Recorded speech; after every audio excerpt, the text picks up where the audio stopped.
नमस्ते स्टूडेंट, आज हम हिंदी के क्वेश्चन करेंगे। हमारा जो पहला प्रश्न है वह पहला प्रश्न क्या कहता है कि किसी बात का गूढ़ रहस्य जानने वाला वाक्य के लिए एक शब्द क्या होगा। तो किसी बात का जो गूढ़ यानी गहन जो रहस्य है उसके जानने वाले को क्या कहा जाता है, उसके जानने वाले को मर्मज्ञ कहा जाता है। क्या कहा जाता है? मर्मज्ञ कहा जाता है। ऑप्शन नंबर ए जो है, ऑप्शन नंबर ए इसका बिल्कुल सही उत्तर है। अगला प्रश्न, कारक चिन्ह बताना है। हे राम तुम कहां हो। तो यह जो चिन्ह लगा हुआ है, आपने कारक चिन्ह पढ़े होंगे, कर्ता ने कर्म को पूरा पढ़ा हुआ है। तो यहां पर जो है यह कौन सा है? यह आपका संबोधन का चिन्ह है। कौन सा है? संबोधन का चिन्ह है। यह पूरा का पूरा आप देख सकते हैं। कर्ता ने कर्म को करण से के द्वारा संप्रदान के लिए अपादान से अलग होने के अर्थ में संबंध का के की रा रे री अधिकरण में पर संबोधन हे अहो अरे इत्यादि। तो यहाँ पर जो है वो आपका क्या है? इसका ऑप्शन नंबर जो है, ऑप्शन नंबर सी हमारा यहाँ पे बिल्कुल सही उत्तर है। अगले प्रश्न पे चलते हैं। बुढ़ापा, देखिए बुढ़ापा का जो संज्ञा है वह कौन सी संज्ञा है? जातिवाचक संज्ञा है? बिल्कुल नहीं, जातिवाचक तो नहीं दिख रही है। किसी समूह के बारे में तो बात नहीं हो रही है। व्यक्तिवाचक, किसी व्यक्ति के बारे में ही बात नहीं हो रही है। लेकिन यहाँ पर किसकी बात हो रही है? भाव की बात हो रही है। तो यहाँ पर क्या हो जाएगा? बुढ़ापा में जो है वह आपका भाववाचक संज्ञा है। कौन सी संज्ञा है? यहाँ पर आपकी जो है वो भाववाचक संज्ञा है, ऑप्शन नंबर बी। इसके अलावा भी आपकी संज्ञा के दो भेद और होते हैं, जो होता है आपका द्रव्यवाचक और समूहवाचक। यह जो है वह जातिवाचक के अंतर्गत ही हम उसको कितनी बार ले लेते हैं। अगले प्रश्न पे चलते हैं। अगले प्रश्न पे चलने से पहले मैं आपको बता दूं, अगर आप अभी यहाँ पर यूटेट की तैयारी कर रहे हैं, मॉक टेस्ट ढूंढ रहे हैं, तो आपको हमारी ऐप के मॉक टेस्ट को जरूर ट्राई करना चाहिए। एक मॉक टेस्ट वहां पर आप लोगों के लिए बिल्कुल फ्री ऑफ कॉस्ट है। अगले प्रश्न पे चलते हैं। क्वेश्चन नंबर 4 पे चलेंगे। मेरी तिब्बत यात्रा, तिब्बत यात्रा यानी घूमने से रिलेटेड है। अधा तो घुमक्कड़ जिज्ञासा आपने बचपन में पढ़ी हुई होगी। तो वह किसकी है? जो मेरी तिब्बत यात्रा जो है वह राहुल सांकृत्यायन जी की है। किसकी है? राहुल सांकृत्यायन जी की है। ऑप्शन नंबर इसका क्या है? Option number D. इसके अलावा मेरी लद्दाख यात्रा, किन्नर देश में घुमक्कड़ शास्त्र, एशिया के दुर्गम भूखंड, यात्रा के पन्ने, यह सब भी राहुल सांकृत्यायन के यात्रा वृतांत हैं। ऑप्शन नंबर डी जो है बिल्कुल सही उत्तर है। अगला प्रश्न, क्वेश्चन नंबर 5 देखेंगे हिंदी में। क्या कहता है? उपसर्ग। तो यहां पर हम पहले भी आपका बात कर चुके हैं। ये मूल शब्द है। मूल शब्द के आगे इधर लगने वाले को हम उपसर्ग बोलते हैं, इधर लगने वाले को हम आपका क्या बोलते हैं? प्रत्यय बोलते हैं। अब यहां पर आप देखो यह कैसे बना है। यहां पर आई लिखा हुआ है लेकिन ये प्रत्यय है। यहां पर कारक लिखा हुआ है, यहां पर आपका कारक प्रत्यय है। अपनापन, यहां पर पन जो है वह क्या है? कारक चिन्ह है। लेकिन हम यहाँ पे बात कर रहे हैं उपसर्ग की। तो उपसर्ग में हमारा जो आंसर हो जाएगा वह सी हो जाएगा। यहाँ पर क्या है? उपसर्ग।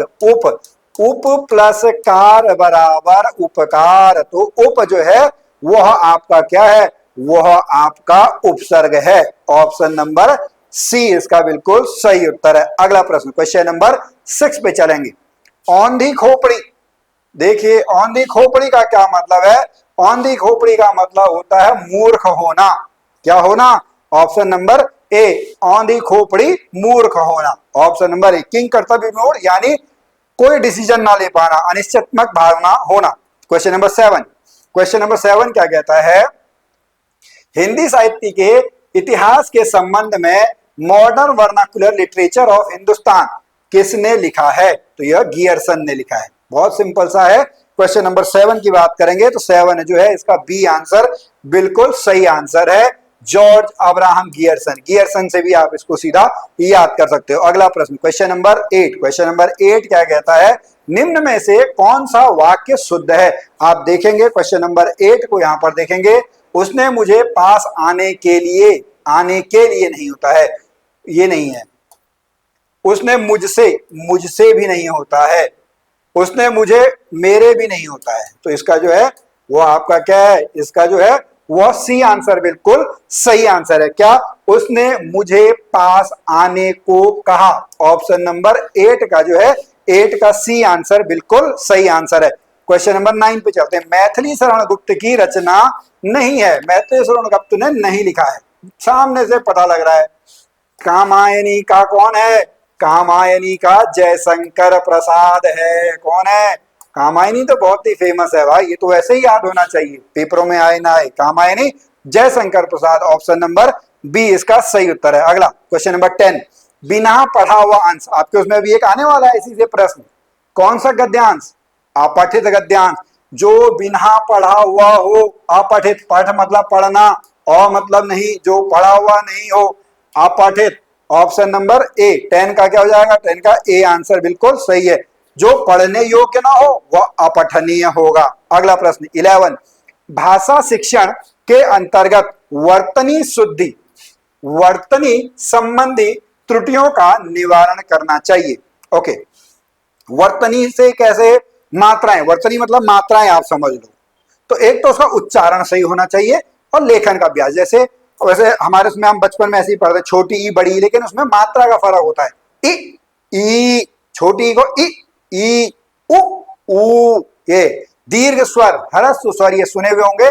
तो वर्तनी का शुद्ध उच्चारण और लेखन अभ्यास करवा कर हम वर्तनी संबंधी त्रुटियों का निवारण कर सकते हैं। ऑप्शन नंबर क्या हो जाएगा? ऑप्शन नंबर 11 का जो है, 11 का ए आंसर बिल्कुल सही हो जाएगा। क्वेश्चन नंबर 12 पे चलने से पहले मॉक टेस्ट जो है उनको आप देख सकते हैं, पास प्रतिशत बहुत कम रहता है, तो मेहनत आपको करनी चाहिए। अगले प्रश्न पे चलते हैं। क्वेश्चन नंबर 12, बच्चों में भाषा प्रयोग की दक्षता विकसित करने के लिए आवश्यक है। क्वेश्चन नंबर 12 आप देखेंगे। क्वेश्चन नंबर 12 क्या कहता है? ठीक है, उनको सुनने की और बोलने की पूरी आजादी हो। बच्चों को सुनने की, बोलने की पूरी आजादी हो, इसका भी क्या हो जाएगा? ऑप्शन नंबर ए जो है 12 का भी ऑप्शन नंबर ए बिल्कुल सही है। अगला 13, वर्णों के उस समूह को कोई निश्चित अर्थ निकलता हो। ठीक है, वर्णों का समूह क्या कहलाता है?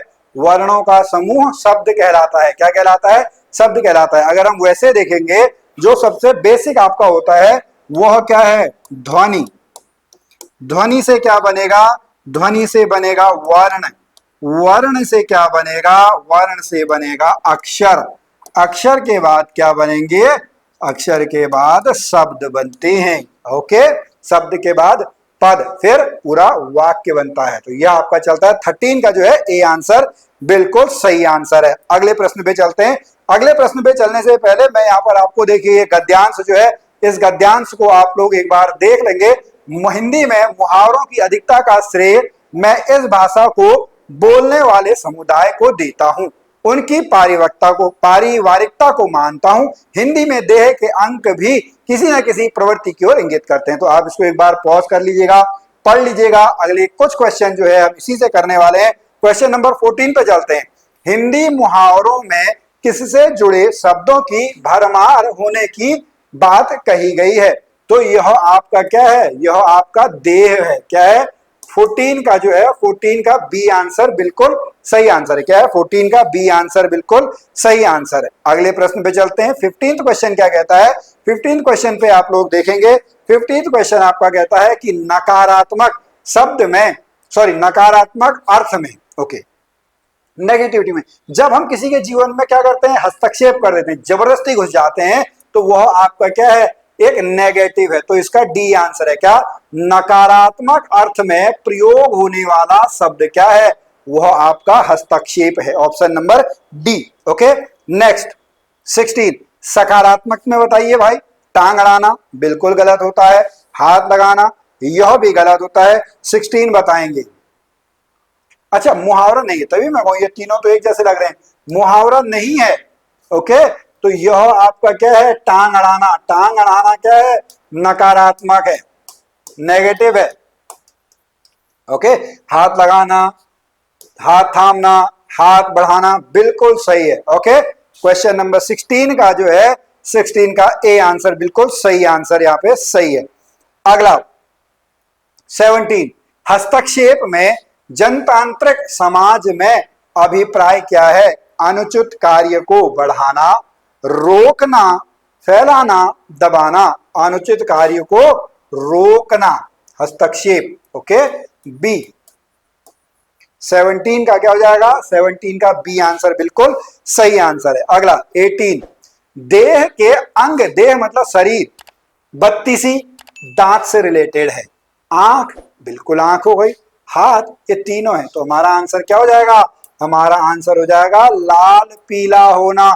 यह शरीर के किसी अंग के बारे में यहां पर बात नहीं हो रही है। 18 का डी आंसर बिल्कुल सही आंसर है। 19, तरनी तनुजा तट तमाल तरवर बहु छाए, तो जहां पर किसी वर्ण की बार बार आवृत्ति होती हो तो वहां पर जो है वह कौन सा अलंकार होता है, वहां पर अनुप्रास अलंकार होता है।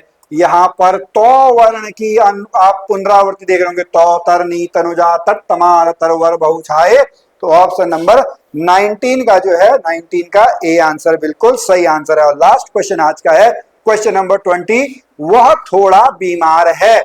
मैं थोड़ा क्या है, बीमार है। थोड़ा क्या है, थोड़ा उसके परिमाण, उसकी मात्रा को दिखा रहा है, बहुत ज्यादा तो नहीं है, थोड़ा सा ही है, तो परिमाणवाचक क्रिया विशेषण है। 20 का क्या हो जाएगा, 20 का भी हमारा ए आंसर जो है, ए आंसर बिल्कुल सही आंसर है। तो यहां पर आपके कितने नंबर आए ये आप हमें कमेंट में बताना चाहें तो आप कमेंट में बता सकते हैं। अगर आपका कोई डाउट हो तो वो डाउट आप लोग पूछ सकते हैं। अब बहुत कम समय आप लोगों के पास रह गया है, लगभग 1 महीने का टाइम रह गया है, तो मेहनत करें। कोई भी प्रॉब्लम हो तो आप हमसे संपर्क कर सकते हैं।